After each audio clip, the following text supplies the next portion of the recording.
नाम हुआ आपका? सूरज कुमार। अच्छा सूरज जी, आप कहाँ से आए हैं? ओखा से। जी, आपको साथ क्या घटना ऐसा हुई है जो कि आज नारायणी शक्ति फाउंडेशन में आना पड़ा? मेरी बीवी चली गई है, 2 महीने रही थी और आ नहीं रही है। कब शादी हुई थी आपको? 30 मई 2023 को। अच्छा, जी। तो बीवी अभी हाल फिलहाल कहाँ रह रही है? ये दिल्ली रह रही है, न्यू हाँ। दिल्ली, प्रेम नगर। तो क्यों नहीं आना चाहती हैं? वो बोल रही कि मुझे रहना ही नहीं है, मैं आपसे प्रेम नहीं करती हूँ, मुझे पैसा दे दो, इसलिए बोल रही है नहीं आना चाहती। ऐसा क्या वजह है कि बीवी 2 महीना में ही बोल रही है कि आपसे प्रेम नहीं करती हूँ, पैसा दीजिए? पैसा की क्या डिमांड है? मेरे हिसाब से लग रहा है कि वो पैसे के लिए ही शादी की है। अच्छा, जी। कितना मांग है पैसा को? वो बोल रही है कि 12 लाख दे दो, कभी बोल रही है 14 लाख दे दो। अच्छा जी। आप लड़की बोलती है कि लड़की के माँ बोलते हैं? लड़की भी बोलती है और लड़की के माता पिता भी बोलते हैं। पिता भी बोलते हैं? जी, कि मेरे को पैसा दे दो। हम लोग बोले कि हम लोग शादी किए रखने के लिए, पैसा क्यों दे? तो आपको तरफ से क्या है, लड़की को रखना चाहते हैं या नहीं रखना चाहते हैं? रखना चाहते हैं। अच्छा, रखना जी। चाहते हैं। तो मुझे कहना है कि ये वीडियो आपकी बीवी या आपकी सासू माँ देखेंगे तो उनसे क्या निवेदन है?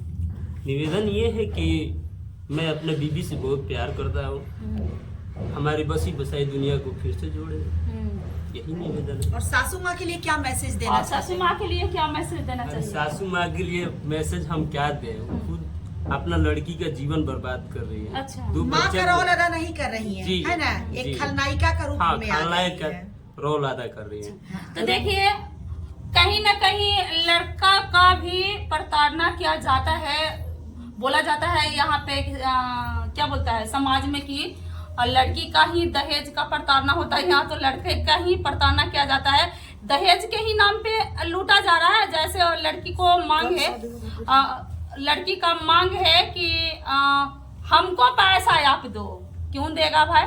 किसी का जिंदगी बसाया उजाड़ देती हो और उसके बाद पैसा मांगती हो। आखिर इस पे चर्चा करने वाली है सरिता मैम, इनसे बात करते हैं। कैसी है मैम? मैं ठीक हूँ और नारायणी शक्ति फाउंडेशन में आपका स्वागत है। जी। एक बयान इनसे आप और ले लीजिए कि सोशल मीडिया पे आप अपने बातों को अपने मर्जी से रखे हैं कि संस्था के दबाव की वजह से रख रहे हैं, ये भी आप जानते हैं। अच्छा सर, आप आज मीडिया में आए हैं, बात दे रहे हैं, तो क्या मतलब संस्था के कोई दबाव इस पे है या नहीं है? अपने मर्जी से रखना चाहते हैं क्या? अपना मर्जी से बात रखना चाहते हैं। अच्छा। मेरा बात कोई नहीं सुन रहा है। अच्छा, इसलिए मतलब मीडिया में आए हैं। जी। तो देखिए, संस्था का भी बदनामी नहीं किया जाए। जो कि संस्था में जो भी पीड़िता आते हैं उनका मर्जी, बिना मर्जी के अनुसार कुछ ऐसा नहीं होता है। ये अभी पीड़िता ही बोले हैं, सूरज कुमार है, ये बोले हैं कि नहीं, हमको ये मैसेज उन तक पहुंचाना चाहिए कि हर लड़का को साथ ऐसा शिकार भी होता है, लड़की के साथ होता है। बाकी इस पे चर्चा करते हैं। सरिता राज जी हैं, इनसे बात करते हैं। क्या मैडम, आपको रोहतास जिले से आए हैं, इनका क्या समस्या है? देखिए, इनका समस्या यही है जी। कि ये बचपन में ही इनके माता पिता इनको छोड़कर चले गए हैं। जी। और एक बड़े भाई हैं जो बहुत ही कठिनाई, 3 बहन थे, एक छोटा भाई थे, और एक बड़े भाई का दायित्व निभाते हुए उन्होंने 3 बहनों का शादी किए, एक अपने छोटे भाई का भी शादी किए। लेकिन ये जो लड़की है शादी होकर आती है और इसी बीच में लड़की नहीं कुछ बोलती है विशेष। जब लड़की शादी के बाद 15 दिन महीना भर ससुराल में रहती है और उसके बाद जब मैके जाती है तो अचानक मैके से कॉल आने लगता है और एक प्रेशर आने लगता है कि आप लोगों ने हमारी बेटी के साथ बहुत ही गलत किया है, कानूनी कार्रवाई करेंगे और आप लोगों को जेल में डालेंगे। और इनके बड़े भाई साहब के ऊपर भी एक आरोप वो लगाते हैं, लड़की के जो माँ है सो, कि अपने भाई को अलग करो और बंटवारा करो, इसका बिजनेस अलग करो, जिसके चलते बड़े भाई भी कहीं ना कहीं बहुत ही दुखी हैं। और देखिए, इन सारे मुद्दों को सुनने के बाद नारायणी शक्ति फाउंडेशन की मैं सरिता राज यही निर्णय ली हूँ कि कहीं ना कहीं देखिए, महिला ही नहीं प्रताड़ित है, पुरुष भी बहुत प्रताड़ित हो चुके हैं। क्योंकि यहाँ पे महिला पुरुष का बात ही नहीं है, इंसानियत समाज से खत्म हो रही है। क्योंकि देखिए, ये समाज जो चल रही है सो महिला पुरुष के ही समागम और महिला पुरुष के सहयोग से ही समाज चलती है। लेकिन जहाँ पे दिल में इंसानियत नहीं होगा, चाहे वो महिला हो चाहे पुरुष हो, अगर दिल से इंसानियत मिट रही है तो वो किसी को भी प्रताड़ना में ला सकते हैं, चाहे वो महिला हो चाहे पुरुष हो। अभी कुछ समय पहले इंजीनियर, क्या नाम है बेटा, इंजीनियर अतुल सुभाष जी का जो उनका जो सुसाइड करना उनको पड़ा है, तो कहीं ना कहीं ऐसे ही इसी तरह से हो रहा है कि अक्सर बेटियों का शादी करवा दिया जाता है एक छोटा अमाउंट दहेज के रूप में। इनका कहना है कि मात्र उन्होंने खर्च में, शादी के जो खर्चे होते हैं, बाराती, टेंट वेंट जो भी होता है, जेवर जेवरात, उसमें मात्र उन्होंने सहयोग 2.5 लाख रुपया का किया है। और इनके बड़े भाई भी अपने तरफ से 5 लाख रुपया का इस शादी में खर्च किए हैं। और काफी धूमधाम से इनका शौक था कि मेरा छोटा भाई है, मेरे माता पिता इस दुनिया में नहीं है, मेरे तरफ से भी कोई कमी न रह जाए, और बड़े ही शौक से इन्होंने अपने छोटे भाई का भी शादी किया है। लेकिन वो जो माँ है, जो लड़की की माँ है, अभी मैंने फोन से बात भी किया है, तो मैं बोली हूँ कि आप ऑफिस आइए, ऑफिस में दोनों पक्ष को आमने सामने बैठाकर काउंसलिंग करेंगे और एक मौका और दीजिए, क्योंकि माता पिता का काम है कि अगर बच्चे कुछ गलतियां कर रहे हैं तो उनको समझा के उनके गृहस्थी को बसा देना। अभी तुरंत नई नई शादी हुई है, 2 बच्चे हैं, हो सकता है किसी बातों को लेकर आपस में नाराजगी हो गई हो, लेकिन उनकी माँ का कहना है कि हम संस्था में नहीं आएंगे और हम कोर्ट से देख लेंगे और जितना भी दहेज दिए हैं उससे डबल वसूलेंगे। तो जिस महिला का ऐसी मानसिकता है, ऐसा सोच है, जो दहेज के फिर रिटर्निंग के लिए अपने बेटी के भावना, जज्बात, उनके सम्मान के साथ खेल सकती है, तो ऐसी माओ के लिए मेरा मैसेज है कि इतना पैसा माने रखने लगा कि अपनी बेटी का प्रतिष्ठा और अपना इज्जत का कोई ख्याल नहीं है। क्या कोर्ट न्यायालय में जाने से क्या आपकी बेटी को सम्मान मिल जाएगा जो पहले पति का सम्मान होता है?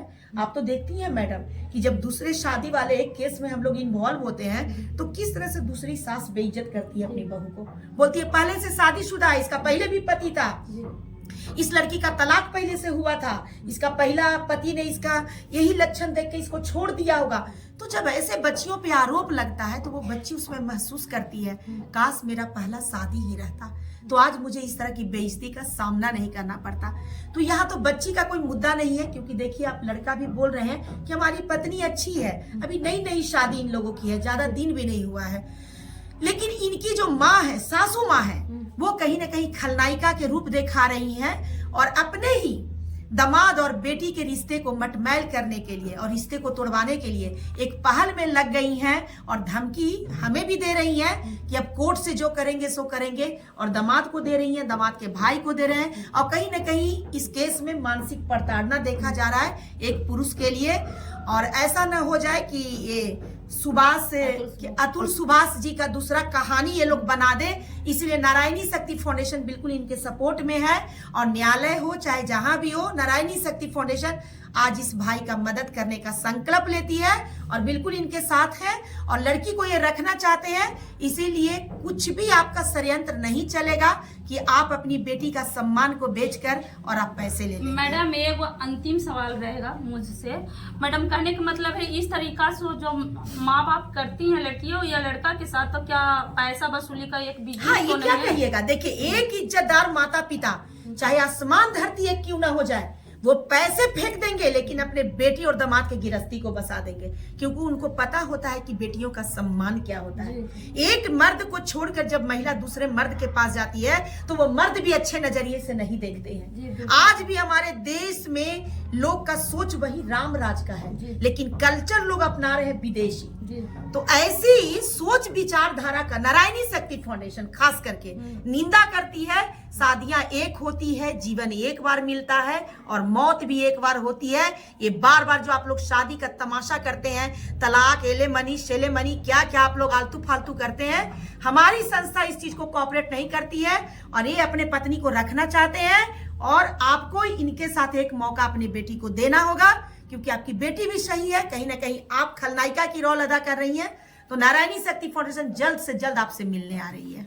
तो कहा जाता है कि एक पर एक अभी भारत में देखा जा रहा है कि एक तरफ से शोषण के शिकार ही बोलिए, कहीं लड़की का तो कहीं लड़का को। और बाकी इस वीडियो के देख के आप लोग क्या समझते हैं, कमेंट बॉक्स में प्रतिक्रिया जरूर दें। अगर मेरे चैनल अच्छा लगता है तो लाइक, सब्सक्राइब, फॉलो जरूर करें। धन्यवाद।